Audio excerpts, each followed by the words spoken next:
बिस्मिल्लाहिर्रहमानिर्रहीम। बेटा oregano metallic compounds वाला हमारा चैप्टर है, जिसमें हम पहला टॉपिक जो गिग्ना रीजन का डिस्कस करेंगे। तो सबसे पहले तो ये ऑर्गेनो मेटेलिक कंपाउंड्स होते क्या हैं।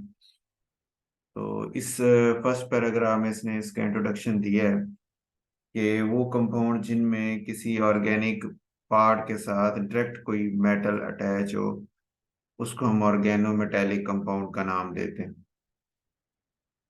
अच्छा, अब ये बात भी है कि जैसे ये जिंक की एग्जांपल आपको नजर आ रही, जिंक के से डायरेक्ट कार्बन जो ऑर्गेनिक पार्ट मिथाइल है वो अटैच है।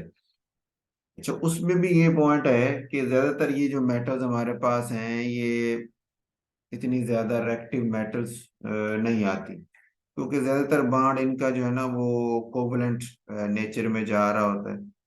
तो या कोवलेंट ने कोवलेंट बॉन्ड ही है नंबर एक। नंबर दो पे साथ में वो हाईली आयनिक करेक्टर भी रख रहा है, charges partial positive negative charges भी उसके ऊपर आ रहे होते हैं।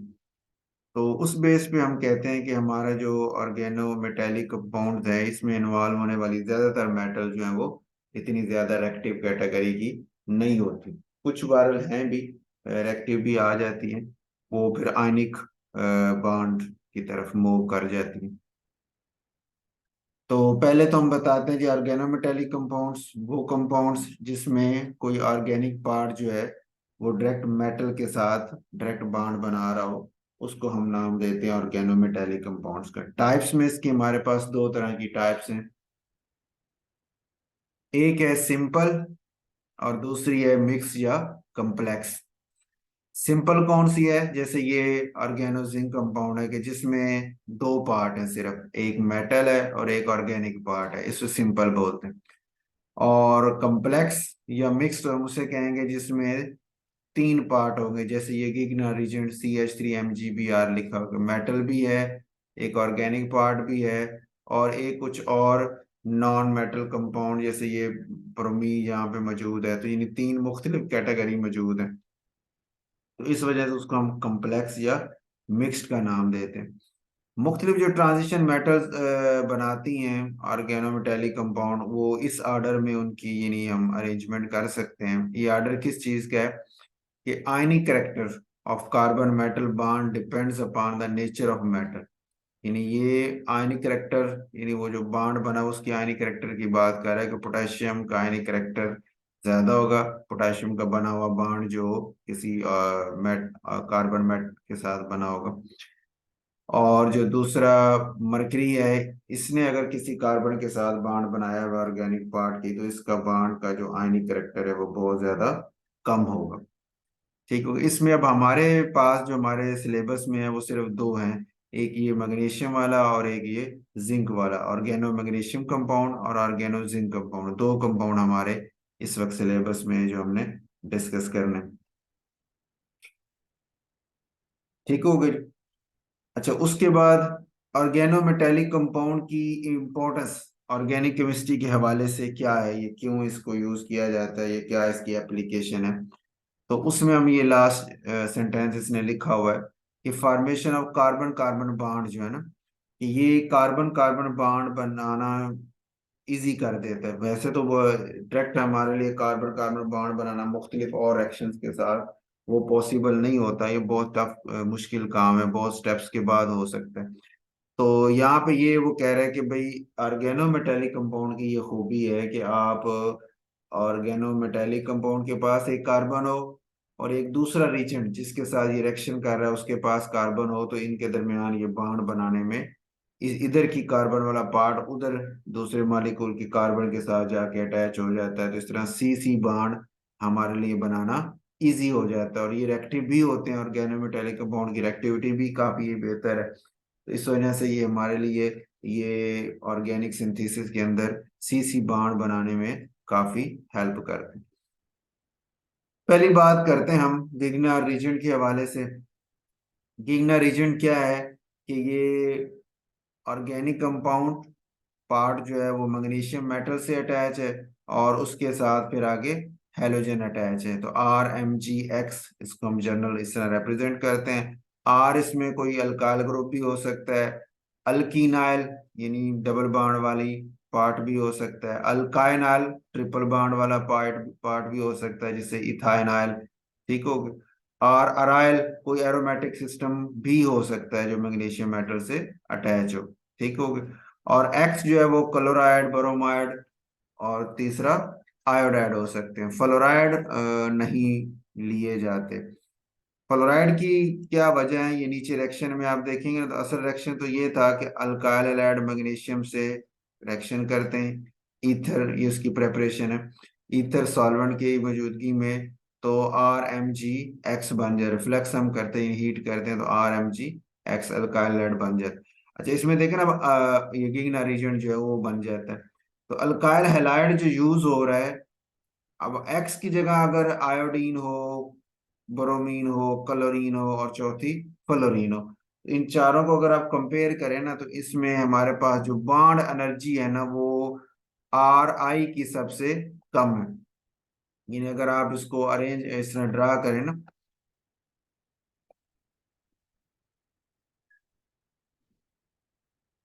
आर आई जो हमारे पास है, इसकी एनर्जी जो है वो सबसे कम बनती है। ठीक हो। अच्छा, आर आई में as compare to R F, दो एक्सट्रीम वाले हम ले लेते हैं जी, बाकी फिर वो दरमियान में हो जाएंगे। ठीक है, ये फ्लोराइड के साथ। अब आपको पता है आयोडीन का साइज है बड़ा, लार्ज साइज है ना, फ्लोराइड का साइज जो है वो छोटा है। तो लार्ज साइज, आयोडीन के लार्ज साइज की वजह से ये जो बॉन्ड है, इस बॉन्ड की जो बॉन्ड लेंथ है वो लार्ज होगी। ठीक होगा।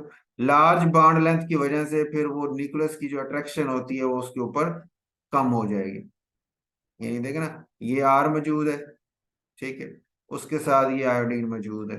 ला अब इनके दरमियान जो बॉन्ड लेंथ बनती है,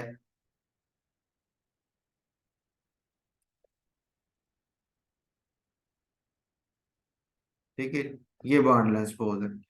और अगर दूसरा आप कंपेयर करते हैं आर एफ के साथ, तो उसमें आर अगर ये पार्ट है, उसके साथ जो फ्लोराइड का पार्ट है वो स्मॉल है। स्मॉल की वजह से फिर जो बॉन्ड लेंथ बनती है वो बहुत ज्यादा, ये वाली स्मॉल बनती। तो ये तो शेड पेयर इलेक्ट्रॉन जो इसके दरमियान में आएंगे, वो दोनों न्यूक्लियस के दरमियान इधर ज्यादा अट्रैक्शन में होंगे, बॉन्ड मजबूत हो जाएगा। इधर जो है वो न्यूक्लियस, ये न्यूक्लियस से दूर होने की वजह से ये शेड पे इलेक्ट्रॉन पे इतनी अट्रैक्शन नहीं है, तो ये कमजोर होगा। तो आर आई की रिएक्टिविटी ज्यादा है। ये अब शॉर्ट क्वेश्चन भी हो सकता है कि अल्काइल आयोडाइड जो होते हैं वो ज्यादा एक्टिव हैं, फिर ब्रोमाइड है, फिर क्लोराइड है और फिर फ्लोराइड है ना। इसी तरतीब से है ना। आप हाइड्रोजन के ग्रुप में नीचे से ऊपर चलें तो आयोडीन से ऊपर है ब्रोमीन, फिर क्लोरीन, फिर फ्लोरीन। तो आयोडीन की रिएक्टिविटी जो है वो सबसे कम हो जाएगी। ठीक है। कम क्यों हो जाएगी कि, सॉरी, रिएक्टिविटी सबसे ज्यादा हो जाएगी, उसकी वजह क्या है कि ये वाला बॉन्ड जल्दी टूट जाता है, वो रिएक्शन भी जल्दी कर जाता है। तो ये इसलिए हम यहाँ पे फ्लोराइड अब लेते नहीं है, कि हमारे पास आर एफ लेने का फायदा नहीं है कि रिएक्शन इतना तेज नहीं होता। ठीक हो गया। और नंबर एक, नंबर दो, इसी वजह से हमारे पास ये इस एक्स की जगह पे फ्लोराइड नहीं आता। और नंबर दो पे उसकी जो आपकी एक्टिविटी है वो भी बहुत ज्यादा कम हो जाती है। अच्छा, ये एक पॉइंट तो हो गया जी हमारे पास कि आपने ये जो हेलोजेंस लेने हैं वो कौन कौन से हो सकते हैं, इस पे भी एमसीक्यू हो गया। अच्छा, प्रेपरेशन की बात करें तो उसमें हमारे पास की अल्काइल हाइड को मैग्नीशियम मेटल से ईथर की मौजूदगी में रिएक्शन करवाते हैं, रिफ्लेक्स पे तो गिग्ना रिएजेंट बन जाता है। ईथर की मौजूदगी ही क्यों लेते हैं, कोई और सॉल्वेंट क्यों नहीं ले लेते? तो उसमें हम बात करते हैं कि जी असल में ये गिग्ना रीजेंट जो है वो हाईली रिएक्टिव रीजेंट होता है। तो अगर कोई भी थोड़ा बहुत पोलर स्पीशी आ गई, तो पोलर के साथ इसका इंटरेक्शन जो है वो बहुत ज्यादा फास्ट होता है, वो भी हम रिएक्शन पे बात करेंगे। तो वो फास्ट की वजह से ये रिएक्शन कर जाएगा, और फिर हम जो जिस रिएक्शन करवाना चाह रहे हैं उस में ऐड करने से पहले ही ये किसी उस अपने ही सॉल्वेंट के साथ रिएक्शन करके कुछ ना कुछ बना देगा, और आपके लिए ये अवेलेबल नहीं रहेगा। ठीक हो गया। तो इस वजह से फिर हम क्या करते हैं कि आपका जो सॉल्वेंट है वो हम ईथर ले रहे हैं, नॉन पोलर सॉल्वेंट ले रहे हैं, को पोलर नहीं ले रहे। ठीक हो गया। अच्छा, यहाँ पे फिर एक सवाल बनता है ये भी कि भाई ठीक हो गया, आप नॉन पोलर सॉल्वेंट तो ले रहे हैं, तो आप फिर उसमें पेट्रोल ले लें, वो भी तो नॉन पोलर है। ठीक हो गया, तो वो क्यों वो नहीं ले सकते? तो हम कहते जी नहीं, वो आप नहीं लेंगे, आप ईथर ही लेंगे, ड्राई ईथर लेंगे कि मॉइस्चर वगैरह उसमें ना हो, कि वाटर वेपर होंगे तो ये रिएक्शन कर जाएगा, ड्राई ईथर होना जरूरी है, पेट्रोल वगैरह हम नहीं लेंगे। अब सवाल आता कि नॉन पोलर आपने कहा, तो नॉन पोलर तो ईथर हो गया, ठीक हो गया, तो नॉन पोलर वो पेट्रोल भी तो है, ईथर से बल्कि ज्यादा नॉन पोलर है, तो फिर उसे आप क्यों नहीं ले रहे? उसकी रीजन हम बताते हैं कि असल में ईथर जो है ना, वो सिर्फ सॉल्वेंट के तौर पे काम नहीं कर रहा, वो इसको स्टेबल बनाने वाला काम भी, दो काम कर रहा है ना उसके। अगर आप रिएक्शन इधर इसने स्ट्रक्चर बनाया हुआ है, ये देखें, इस तरह की ईथर के अंदर जो ऑक्सीजन का लोन पेयर है, वो गिगना रीजन की मैग्नीशियम के साथ कोऑर्डिनेट कोवलेंट बॉन्ड बना के उसका ऑक्टेट मुकम्मल करने की कोशिश कर रहा है मैग्नीशियम को, तो उसको स्टेबल बना रहा है। ठीक हो गया? तो अब ये स्टेबिलिटी जो ये कोऑर्डिनेशन वाला काम जो है, ये पेट्रोल नहीं कर सकता। ठीक हो गया, तो इस वजह से ईथर ही कर सकता है उसको स्टेबल बनाने का काम, इसलिए हम ईथर को ही यूज करेंगे, को पेट्रोल वगैरह यूज नहीं करेंगे। तो ये वाला पॉइंट भी ओके हो गया जी। अच्छा, अब इसके बाद हमारे पास रिएक्टिविटी को देखें अल्काइल आयोडाइड में, तो मिथाइल आयोडाइड की रिएक्टिविटी सबसे ज्यादा है, इथाइल की उससे कम है, प्रोपाइल की उससे कम है। यानी जो अल्काइल हैलाइड आप यूज कर रहे हैं, उसमें जो अल्काइल ग्रुप है, उसकी जो चेन लेंथ है वो जितनी बड़ी होती जाएगी, उतनी रिएक्टिविटी भी कम होती जाएगी। इसकी क्या वजह हो सकती है? अगर आप कंपेयर करें कि ये मेरे पास है मिथाइल, ठीक है, आयोडाइड,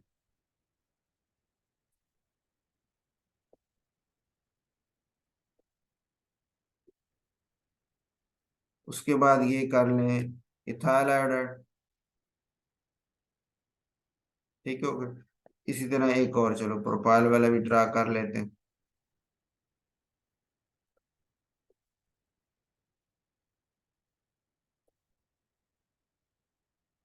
ठीक हो गया?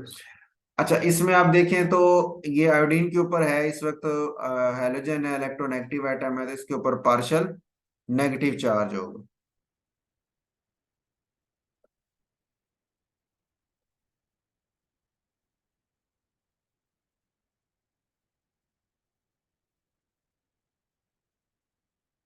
इसको मैं ऐसे शो करता हूँ डी के साथ।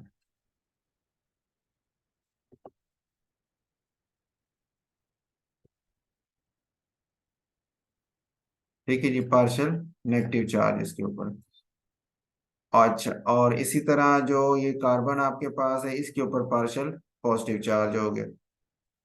ठीक हो गया? अगर ऐसा हो, इसके साथ आप एक और, ये मिथाइल ग्रुप जैसे यहाँ पे है, तो ये एक इलेक्ट्रॉन डोनेटिंग ग्रुप है, डोनेटिंग ग्रुप होता है ना अल्काइल ग्रुप, तो ये इलेक्ट्रॉन डोनेटिंग ग्रुप है, तो ये जब डोनेट करेगा, इसकी डोनेशन की वजह से यहाँ पे इलेक्ट्रॉन डेंसिटी की कमी है, उसको ये पूरी करने की कोशिश करेगा। अच्छा, फिर आयोडीन और पुल करना शुरू कर देगा, इधर से इलेक्ट्रॉन डेंसिटी आएगी तो वो और खींचना शुरू कर देगा, तो ये भी पार्शियल माइनस और बढ़ता जाएगा, पार्शियल पॉजिटिव भी। तो ये वाला बॉन्ड जो है, इसकी पोलैरिटी और ज्यादा होती जाएगी। यानी इलेक्ट्रॉन डोनेटिंग ग्रुप एक कार्बन है, यहाँ इलेक्ट्रॉन डोनेटिंग ग्रुप दो कार्बन है, तो जितनी डोनेशन ज्यादा होती जाएगी, ये पार्शियल माइनस और पॉजिटिव चार्जेस की जो इंटेंसिटी है वो भी बढ़ती जाएगी, तो ये वाला बॉन्ड आपका जो है वो ज्यादा यानी इलेक्ट्रो डिफरेंस होने की वजह से, पोलर होने की वजह से और ज्यादा मजबूत होता जाएगा। इसकी बॉन्ड स्ट्रेंथ जो है ना, वो बदलती जाएगी, बढ़ती जाएगी, जिसकी वजह से उसकी रिएक्शन करनी, जब बॉन्ड स्ट्रेंथ जब ज्यादा हो जाएगी तो आसानी से टूटेगा नहीं, रिएक्शन नहीं करेगा इतनी जल्दी। इस वजह से मिथाइल आयोडाइड ज्यादा रिएक्टिव है, इथाइल उससे कम है, प्रोपाइल की रिएक्टिविटी उससे कम हो जाती है। ठीक हो गई? उसके बाद हमारे पास पॉइंट आता है जी, इसकी रिएक्टिविटी के बाद, ये हमने बात कर ली है आर आई की, कि ये ज्यादा रिएक्टिव है बी आर से, सी एल से, और वो आर एफ से ज्यादा रिएक्टिव होता है। अच्छा, उसके बाद है अल्काराइल जो ग्रुप है ना, उसमें एक पॉइंट इसने लिखा हुआ है कि जो ये ग्रुप है, जैसे ये फिनाइल बेंजीन का लगा हुआ है ना, एक ना रीजन, एक ये हो सकता है, या ये डबल बॉन्ड के साथ जैसे हेलाइड में ले रहा हूं, तो कहते हैं इन दोनों को कंपेयर करें तो रिएक्शन तो एक जैसा ही इनका राउंड अबाउट होता है, और इनकी जो बाड की स्ट्रेंथ है, यानी ये सी एक्स बाड जो इनके अंदर है, वो बाड CBr से भी स्ट्रोंगर होता है। इसकी क्या वजह हो सकती है कि यानी जो बेंजीन आपके पास है, ये बेंजीन है, उसके साथ हेलोजन अटैच, ठीक है, ये आयोडीन सपोज करें अटैच है। और इसी तरह दूसरा हमारे पास था विनाइल वाला,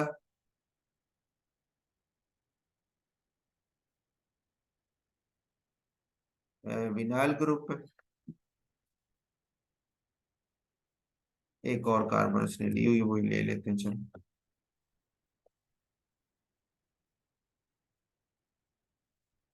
ठीक, इस पर। अच्छा, इन दोनों में क्या है कि आपके पास जो है ना ये आयोडीन, इसके पास आपको पता है लोन पेयर तो अवेलेबल हैं, 3 लोन पेयर होते हैं, मैं अभी एक ही ड्रा कर रहा हूँ, ठीक है, सिर्फ शो करने की। तो आपको पता है वैलेंस शेल में 7 इलेक्ट्रॉन है, तो 3 लोन पेयर हैं, एक शेड पेयर है। जो 3 लोन पेयर हैं, वो लोन पेयर वाला इलेक्ट्रॉन रेजोनेंस में इन्वॉल्व हो सकता है। जब वो रेजोनेंस शो करेगा, यानी ये वाला लोन पेयर इधर आएगा, ठीक होगा, और ये इधर मूव करेगा, तो ये वाला सिंगल बॉन्ड नहीं रहेगा, बल्कि डबल बॉन्ड का करेक्टर इसमें आ जाएगा। कभी ये सिंगल होगा, कभी ये रेजोनेंस की वजह से डबल होगा। यही काम इधर भी है कि ये इधर आएगा तो इसको डबल बना देगा, ये वाला इधर मूव करेगा, तो ये वाला डबल बॉन्ड करेक्टर आने की वजह से इस बॉन्ड की मजबूती थोड़ी ज्यादा हो जाएगी। आम CI बॉन्ड तो जो था ही था, लेकिन ये रेजोनेंस की वजह से ये थोड़ा मजबूत हो जाएगा, और इतना मजबूत हो जाएगा कि जो इसने लिखा है कि जनाब ये जो CX बॉन्ड है अराइल हेलाइड या विनाइल हेलाइड में जो CX बॉन्ड है, वो CBr से भी स्ट्रोंगर है, ठीक है। यानी CI से तो हो गया, उससे ऊपर जो CBr उससे भी ये ज्यादा स्ट्रोंगर बन जाता है। तो इस वजह से इसकी रिएक्टिविटी जो है ज़ाहिर बात वो थोड़ी कम हो जाएगी। पर उसका हल भी एक और है हमारे पास कि हम जो ईथर ले रहे हैं उसमें हम THF ले लें, टेट्रा हाइड्रोफ्यूरैन, THF जो है ना ईथर, ये भी लेवस बेस के तौर पे एक्ट कर रहा होता है। आपने फ्यूरैन का नाम सुना हुआ, 5 मेंबर रिंग होता है, तो इसमें ये 2 डबल बॉन्ड होते हैं, और यहाँ पे एक ऑक्सीजन, इसे फ्यूरैन कहते हैं, ठीक हो। इसका नाम फ्यूरैन है।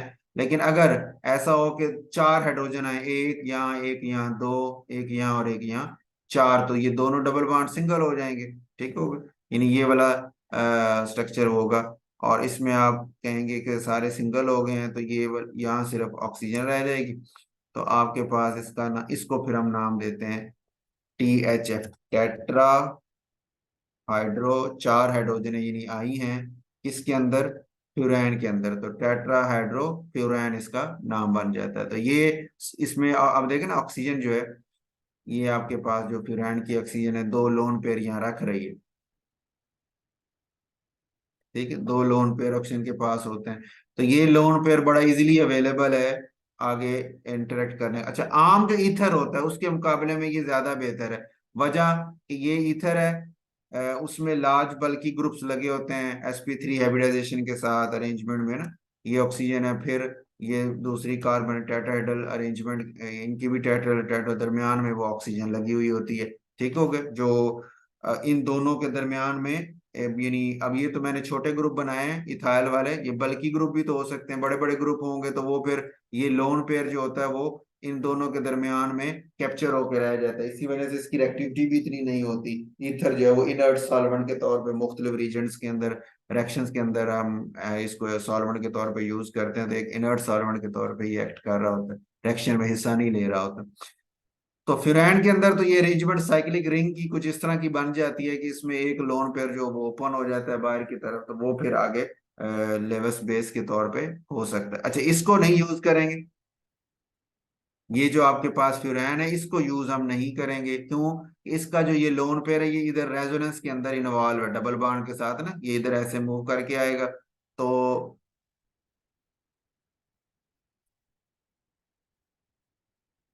ये रिंग में मूव करेगा, वो आगे मूव करेगा, तो मतलब ये लोन पेयर अवेलेबल नहीं होगा आगे किसी के साथ इंटरेक्शन करने के लिए, ठीक हो गया। तो इस वजह इसको यूज नहीं करते, बल्कि ये टेट्रा हाइड्रोफ्यूरैन आपके पास जो है THF है, इसको यूज करते हैं। क्योंकि इसमें ये एलिफेटिक है, रेजोनेंस का कोई इन्वॉल्व नहीं है, और ये लोन पेयर भी इजीली ओपन है, अवेलेबल होता है लेवस बेस के तौर पे एक्ट करने के लिए, और वो हमारे गिगना रीजन जो हमारा बनता है उसके लिए बड़ी आसानी से ये एक्ट कर सकते हैं।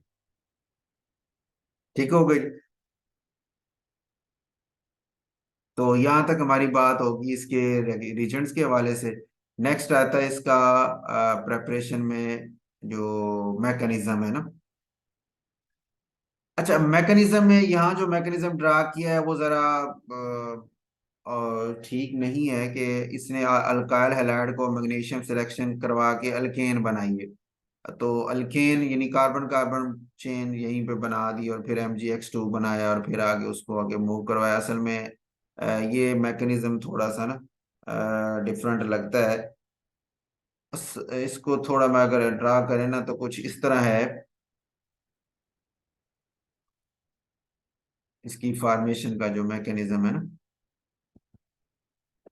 दो तीन इसमें मैकेनिज्म हम ड्रा कर सकते हैं। दो कहने का हम कर लेते हैं। एक ये है कि ये आपके पास है अल्काइल हैलाइड और ये आपके पास है मैग्नीशियम मेटल। ठीक है। तो इसके पास वैलेंस शेल में आपको पता है दो इलेक्ट्रॉन मौजूद होते हैं। वैलेंस मैग्नीशियम दूसरे ग्रुप की मेटल ना, दो इलेक्ट्रॉन मौजूद है। तो ये कंसर्टेड मैकेनिज्म इसका बनता है। कंसर्टेड से मुराद ये है कि ये वाली लोन पेयर इधर यानी इलेक्ट्रॉन इधर आयोडीन के ऊपर, और ये वाला जो इलेक्ट्रॉन है वो मूव करके इधर आते हैं। यानी ये वाला जो दो इलेक्ट्रॉन है ये दोनों के दोनों आयोडीन के पास चले जाएंगे, और कार्बन दोनों के दोनों इलेक्ट्रॉन लेके आके मैग्नीशियम के साथ जुड़ जाएगा। तो ये इसको शो हम ऐसे ये अटैक हो गया जी। आगे हम एरो देते हैं कि ये जब आगे मूव करेगा तो ये होगा रिएक्शन किस तरह होता है, कंसर्टेड मैनर में होता है। मतलब ये CH3 माइनस अलग से नहीं जाता, एक ही वक्त में ये सारा प्रोसेस चल रहा था, उसे हम नाम देते हैं कंसर्टेड वे। मतलब कि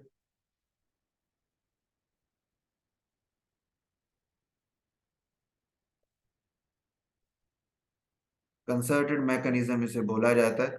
उसका मतलब क्या है कि ये वाला बॉन्ड आहिस्ता आहिस्ता बन रहा है, ये वाला बॉन्ड आहिस्ता आहिस्ता बन रहा है, और सेंटर में जो बॉन्ड है वो आहिस्ता आहिस्ता टूट रहा है। ये वाला बॉन्ड,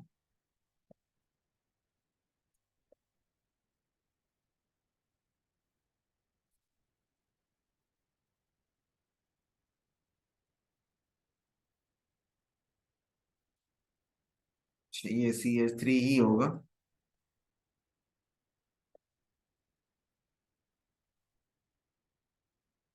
ठीक है। यानी कार्बन और मैग्नीशियम का बॉन्ड आहिस्ता आहिस्ता बन रहा है, और ये आपके पास Mg ही होगा। मैग्नीशियम और ये आयोडीन का बॉन्ड, ये भी फॉर्मेशन आहिस्ता आहिस्ता फॉर्म हो रहा है। Carbon magnesium bond Aahista Aahista बन रहा है, कार्बन और आयोडीन का बॉन्ड आहिस्ता आहिस्ता टूटता जा रहा है। इसको हम नाम देते हैं कंसर्टेड मैकेनिज्म या कंसर्टेड वे रिएक्शन। कंसर्टेड मतलब साइमल्टेनियसली काम चल रहा है, बांड पुराने पुराने टूट रहे हैं, नए बांड बन रहे हैं, और साथ साथ ये काम चलता जा रहा है। इसको हम कंसर्टेड वे या कंसर्टेड मैकेनिज्म का नाम देते हैं। और नेक्स्ट आपका वो प्रोडक्ट बन जाते हैं।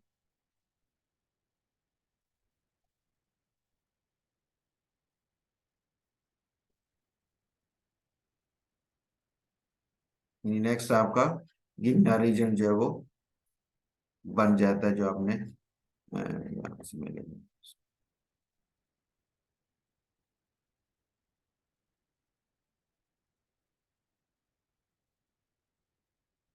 ठीक है, ये एक मैकेनिज्म हम इसका ये ड्रा कर ले। दूसरा मैकेनिज्म इसका ये है कि ये असल में जो सॉल्वेंट में पाया जाता है ना वो इस वे में नहीं पाया जाता, डाइमर की फॉर्म में ना। वो सॉरी इस तरह मोनोमर की फॉर्म में नहीं पाया जाता, बल्कि डाइमर की फॉर्म में पाया जाता है। तो उसका स्ट्रक्चर मैं ड्रा करता हूँ कि ये डाइमर में कैसे पाया जाता है और कैसे इसकी मैकेनिज्म फॉर्मेशन चल रही होती है।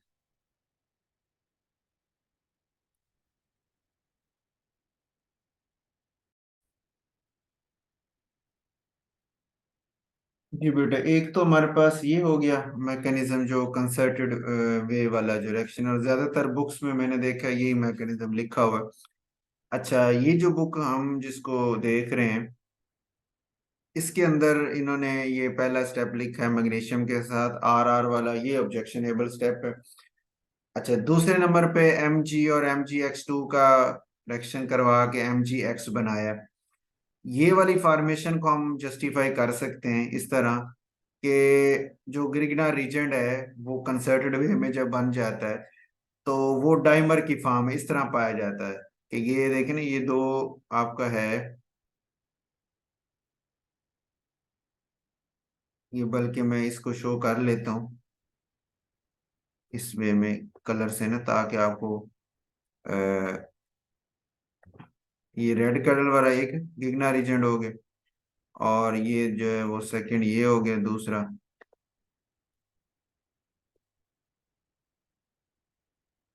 ब्लू कलर में। ठीक हो,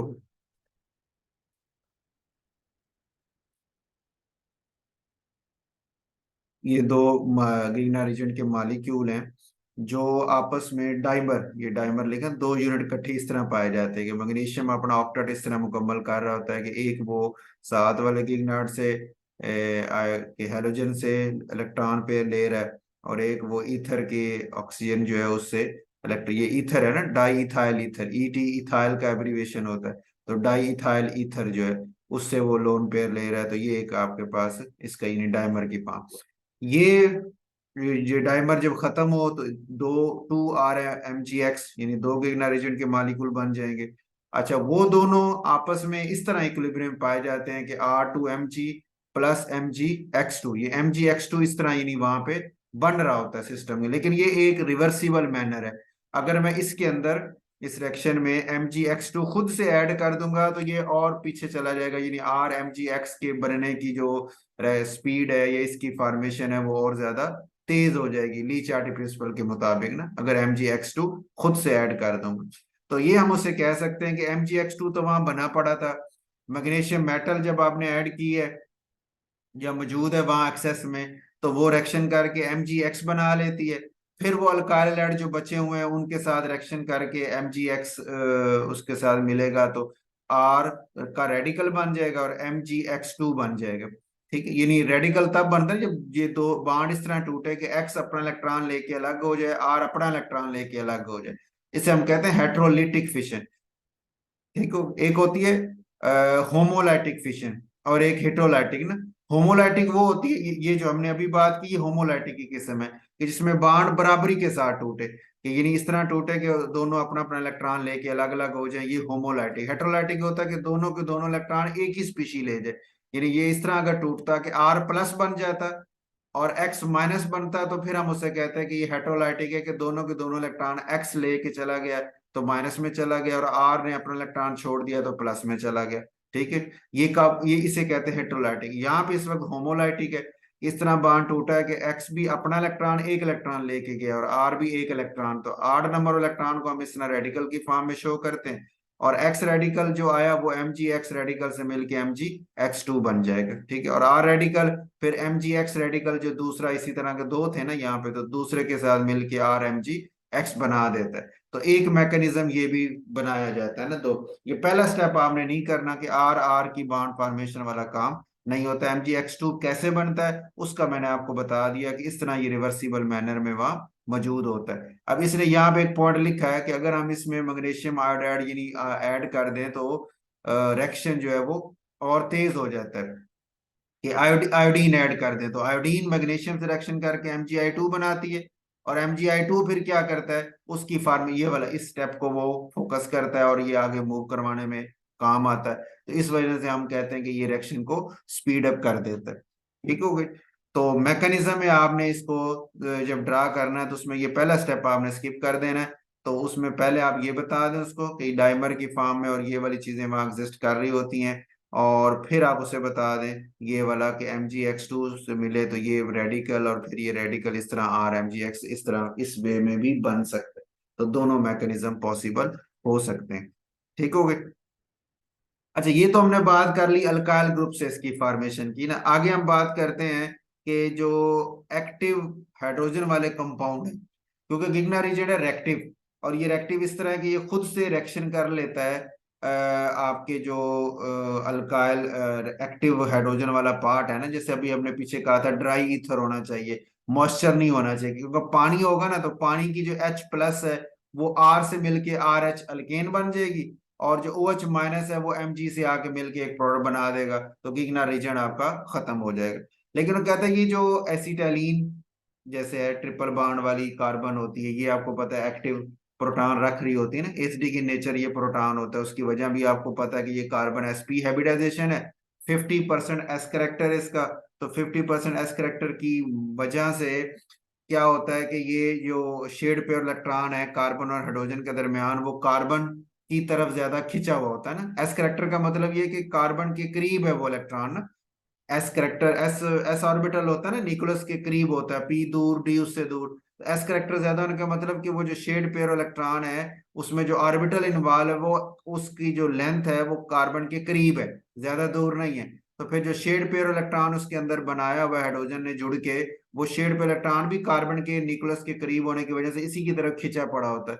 तो ये हाइड्रोजन फिर पार्शियल पॉजिटिव हो जाती है, कार्बन फिर पार्शियल नेगेटिव हो जाती है। ठीक होगा, इस वजह से ये एसिडिक की नेचर है। अच्छा, अब वो आर, यहाँ पे जो आर है, आर माइनस, ये पार्शियल माइनस होता है यहाँ पे, वो एच प्लस से मिलके आर एच बना देता है, ये आर एच है जो यहाँ मिस प्रिंट हुआ हुआ। और बाकी जो कार्बन ट्रिपल बॉन्ड वाली वो आके मैग्नीशियम से जुड़ जाती है, तो ये एक और गिगना रीजन बन जाता है ट्रिपल बॉन्ड वाला। ठीक है, इसी तरह साइक्लोपेंटाडाइन ये भी एक्टिव हाइड्रोजन रखती है कि यहाँ से हाइड्रोजन इसकी H प्लस की फॉर्म में निकल जाती है, और वो फिर R से मिलके आर एच बना गया जैसे ये नीचे बना, और MgBr उस कार्बन के साथ जुड़ के ये एक गिगना रीजन और से बना देता है। अगर आप कहें कि इसकी वजह क्या है, इसमें ऐसा क्यों होता है, तो आपने साइक्लो पेंटाडाई इनायन जो है एनायन का स्ट्रक्चर भी पिछले मेरे ख्याल सेक्शन में देखा था कि देखे ना, ये 5 मेंबर रिंग है, ठीक है, जिसमें दो डबल बॉन्ड बन इस फॉर्म में। अच्छा, आपको पता है कि अगर यहाँ से H प्लस जाता है, यहाँ से H प्लस जाता है तो पीछे रह जाएगा माइनस, एनायन बन जाएगा। और ये एनायन आपने पढ़ा हुआ है कि रेजोनेंस में इन्वॉल्व हो जाता है, ये माइनस चार्ज इधर और ये आगे मूव करके, तो रेजोनेंस में ये आयन स्टेबल है। ठीक हो गया, इस वजह से ये H प्लस आयन बड़ी आसानी से दे सकता है और एसिडिक नेचर रख रहा है। तो इस वजह से हम कहते हैं कि H प्लस आयन यहाँ से निकल जाता है और ये गिगना रीजन से मिलके एक नया गिगना रीजन बना देते हैं। ठीक हो गया।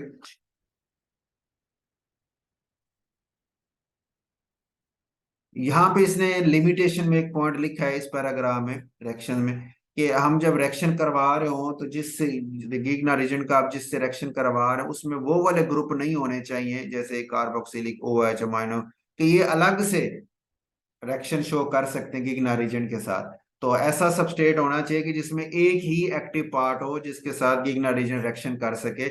एक से ज्यादा एक्टिव पार्ट होंगे तो फिर आपके पास मल्टीपल प्रोडक्ट के चांसेस हैं, एक से ज्यादा प्रोडक्ट बनने के चांसेस हैं, तो वो फिर सिंथेटिक पॉइंट ऑफ व्यू से वो रिएक्शन ज्यादा सूटेबल नहीं रहता, जिसमें एक से ज्यादा प्रोडक्ट बन रहे हो तो फिर हम एक को स्पेसिफिकली हासिल नहीं कर पाते। ठीक हो गया, तो ये इसकी कह लें कि इरेक्शन करते हुए ये आपने देखना है, ये इसकी लिमिटेशन में भी ये पॉइंट रखा जा सकता है कि एक्टिव पार्ट एक ही हो, ज्यादा होंगे तो फिर ये सिलेक्टिवली एक की तरफ जाने के चांसेस कम, और हर एक के साथ इरेक्शन करने के चांसेस ज्यादा होते हैं। कोई और इशू ना हो, जैसे स्टीरिक हिंड्रेंस वगैरह आ जाती है तो जिस वजह से एक के साथ इरेक्शन नहीं हो पा रहा दूसरे से ही हो रहा है, तो ऐसा पॉसिबल भी है। लेकिन एक से ज्यादा हो तो वो एक से ज्यादा प्रोडक्ट्स भी हमारे पास आ जाते हैं। ठीक हो गया, स्ट्रक्चर की बात हमने कर ली कि गिगना रीजन जो है वो एक तो डाइमर की फॉर्म में हमने कहा पाया जाता है, ये यहाँ पे हमने बनाया। डाइमर की फॉर्म में पाया जाने का मकसद भी ये था कि अपना ऑक्टेट मुकम्मल करने की कोशिश कर रहा है, एक तरीका इसका ये है। दूसरा तरीका हमने बात की कि ईथर के मालिक्यूल, ईथर ही सॉल्वेंट हम लेते हैं, पेट्रोल वगैरह नहीं लेते। उसकी वजह हमने कहा कि ईथर जो है गिगना रीजन को स्टेबल भी कर रहा होता है कोऑर्डिनेट कोवलेंट बॉन्ड बना के। ठीक है, इस वजह से ईथर को ही लिया जाता है। तो ये ऑक्सीजन मैग्नीशियम के साथ उसके ऑक्टेट को मुकम्मल करने की कोशिश कर रहे हैं। ठीक हो गई। तो ये इसका आपका स्ट्रक्चर हो गया कि इसकी अकरेंस कैसे होती है। रिएक्शन जब हम करते हैं तो उसमें हम लिखते हैं सिर्फ RMgX ही है, क्योंकि मेन पार्ट यही रिएक्शन में इन्वॉल्व होता है। तो रिएक्शन के अंदर सिर्फ यही लिखा जाता है, बाकी इसकी अकरेंस में ये पॉइंट आ जाता है।